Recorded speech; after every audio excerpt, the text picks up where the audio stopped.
That one in particular. We all got it right, so hopefully it wasn't just guessing, like I said. Good? Confident? Loving life? Hating life? Just ready to quit? Loving life. There you go. I love the 100% spirit behind that. All right. What questions do we have from the homework?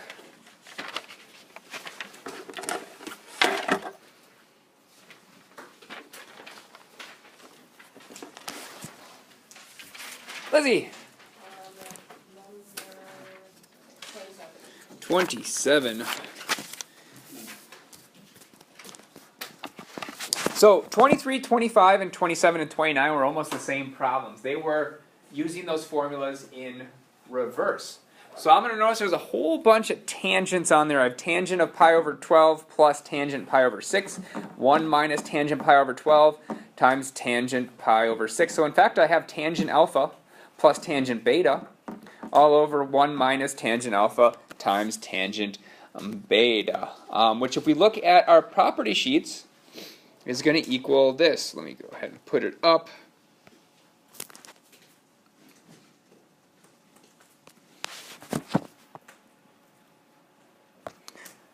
Because there's a plus sign on top, it tells me I'm going to be adding my angles. And this is my alpha, so that's my alpha. That's my beta. Simplifies down to tangent pi over 4. We look at our unit circle. Tangent pi over 4 actually equals just the big Uno. Does that make sense? Yeah. I don't know what it is about tangent, but it always messes with our minds. I bet you got the first two right. Yeah. Yeah, and all of a sudden you throw tangent, it's just like, I don't want to do it. All right, other questions? Yeah, Pablo. For 17, I got for the point square root of 3 minus 3 over 3 plus square root of 3. Okay, so you got square root of 3 minus 3 over 3 plus square root of 3? Yeah, how do you simplify it? So we need to multiply by that conjugate. Okay. So our denominator tells us what we're going to do. So if it's 3 plus square root of 3, the conjugate's going to be 3 minus square root of 3. So I'm going to multiply the bottom by 3 minus square root of 3, which means I have to multiply the top by 3 minus square root of 3. So let's just see how that would look.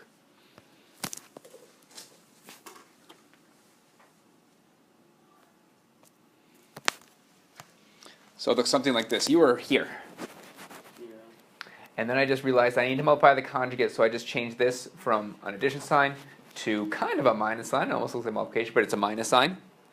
So it's 3 minus square root of 3 on top times 3 minus square root of 3 on the bottom. And if you do this multiplication, you're going to simplify down to 12 plus 6 square root of 3 over, well, this is just going to turn into 3 squared minus square root of 3 squared, which would basically be 9 minus 3, which will give me that 6.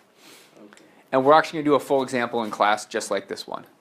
So if you're still a little confused, we're going to walk through it step by step. Okay? Other questions? This problem is about as hard as these get. And the pre-calc portion of it is pretty easy. It's mostly just the simplifying, the algebra portion that takes over the majority of the space. All right. So no other questions? All right.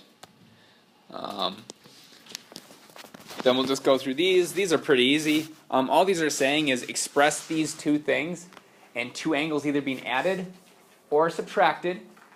And we're going to be using angles that we know are on the unit circle. So I'm looking for two angles that when I add or subtract them equal 15, but they happen to be on the unit circle. Does anyone know two angles that would be added or subtracted that would give me 15 out? Yeah. 45 and 60, so probably 60 minus 45. Yep.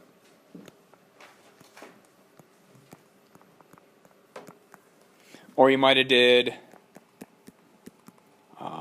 maybe 45 minus 30 degrees. And there's actually a whole bunch more out there. You could go bigger or smaller. All right, any questions on those? That one? All right. Someone give me one that adds up to 195. Two angles that I know are on the unit circle that add up to 195. Yeah? 2 210 minus 15 degrees. Yeah, that's perfect. Equals 195. Any other ones? 150 plus 45 degrees. And the weird thing about both of these, they'll come up with the exact same answer, even though they have different formulas. Yeah? But is it 15 not on the Oh, that's a good point. But we could put it on the unit circle. But let's not use that one. We could, but let's not. There is one with the subtraction. Which one works with subtraction? Yeah. 240 and 45. 240 minus 45 degrees.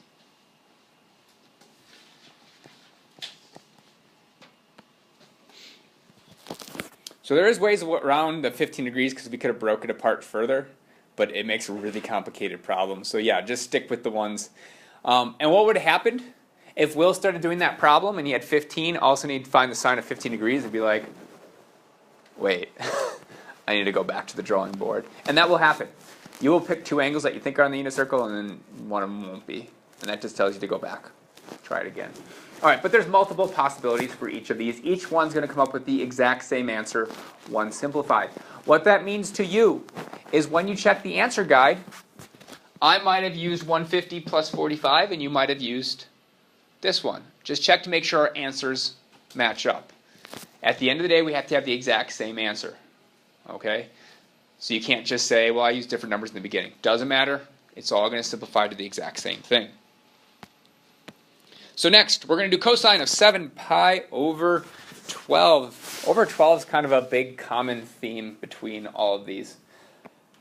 So just remember that when you get to something like this, you might have to rewrite some angles with the denominator of 12. I'm just going to stick to the big three. You might have to go further. I'm just going to write down my pi over 6.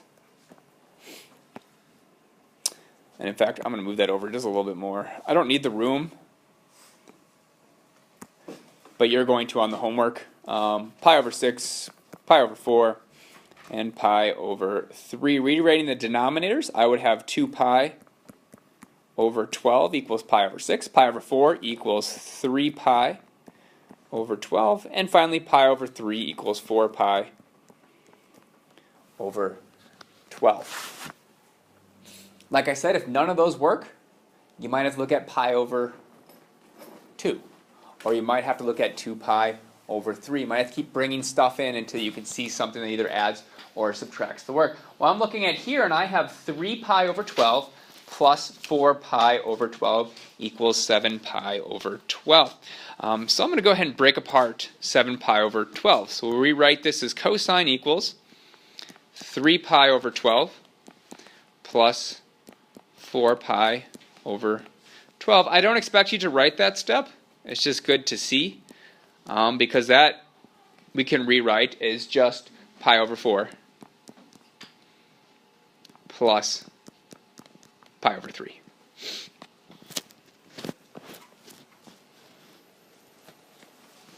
Cosine's the one that if I'm adding the angles, I'm actually going to have a subtraction sign when I rewrite it. I'm going to have a subtraction sign. Cosine's nice because it's just cosine times cosine, and then sine times sine. So the order of the two don't really matter. It's just that cosine comes first. So we're going to have cosine times cosine. So that means cosine of my first angle, which is pi over 4,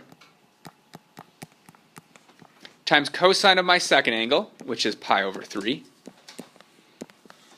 minus, for cosine we switch the signs, and then it's sine of pi over 4 times the sine of pi over 3.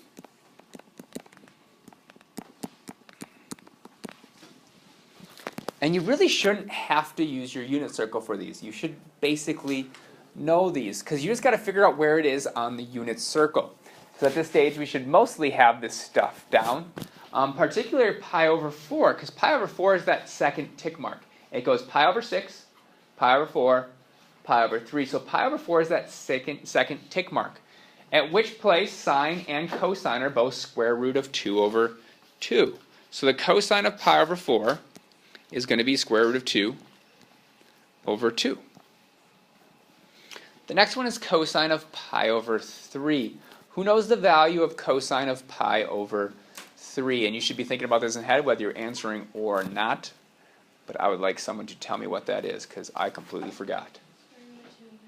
Square root of 2 over 2. Cosine of pi over 3. 1/2, yep.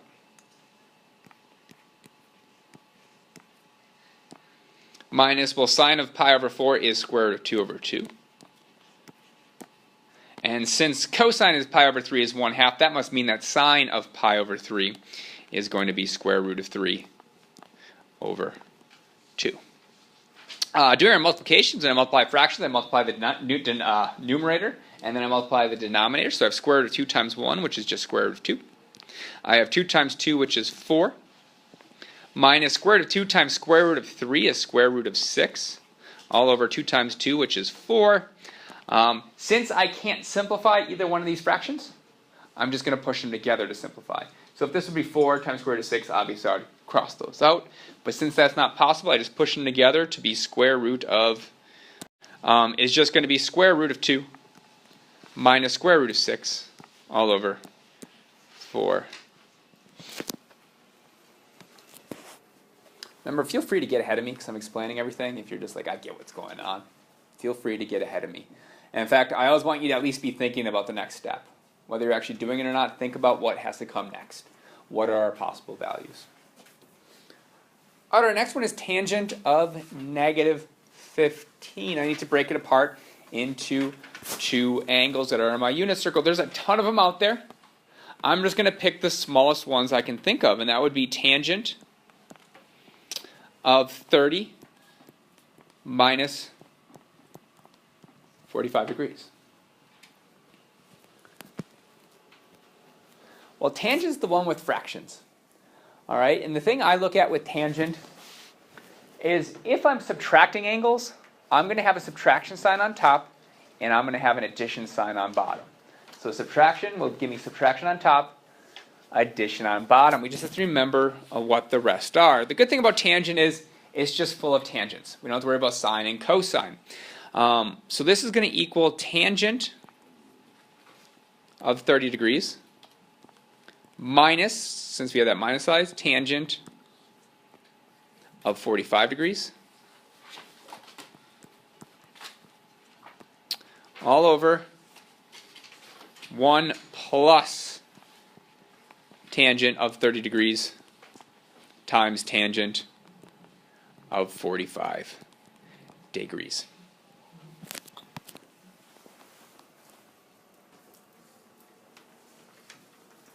Now we just have to fill in those values, and one of them isn't a fun one. One of them is not a fun one when you're trying to simplify. Can someone tell me what the tangent of 30 degrees is? Radical 3 over 3. Thank you, Vaishu. Oh, sorry. Vaishu, what is it going to be? Do you agree with that? Yeah. Okay, square root of 3 over 3. So it's going to be square root of 3 over 3 minus, and the tangent of 45. Tangent of 45 is nice because it's our second tick mark. It's where both of them are square root of 2 over 2, so that must be 1. On the bottom, we're going to have 1 plus tangent of 30 degrees. Once again, square root of 3 over 3. Tangent of 45 is just 1. So we really have 1 plus square root of 3 over 3 times 1. I'm just going to leave it as square root of 3 over 3. All right, because this just equals 1.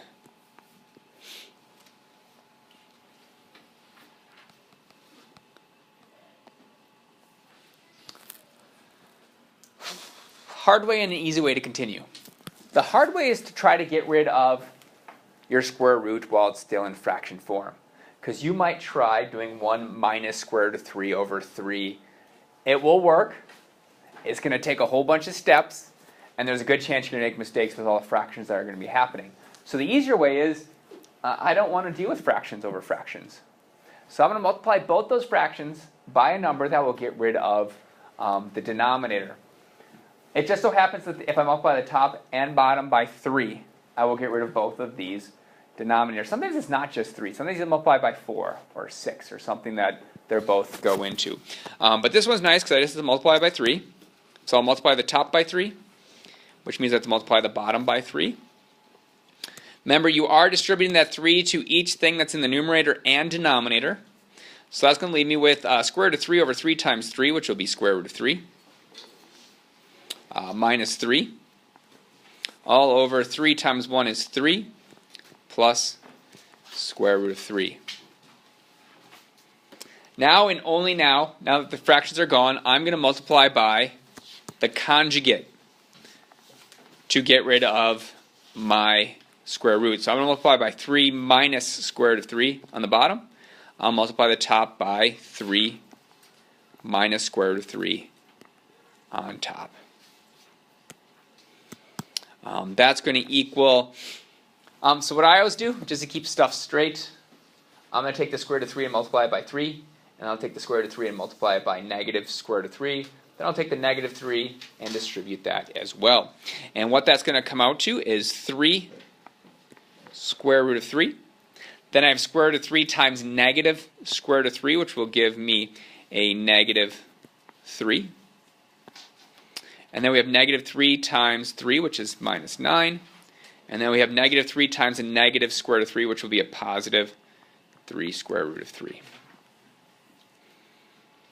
On the bottom, we just have a difference of squares, so that means I'm going to have 3 squared minus the square root of 3 squared. I think I wrote a little too big. Let's just run this down here, which is going to equal negative 12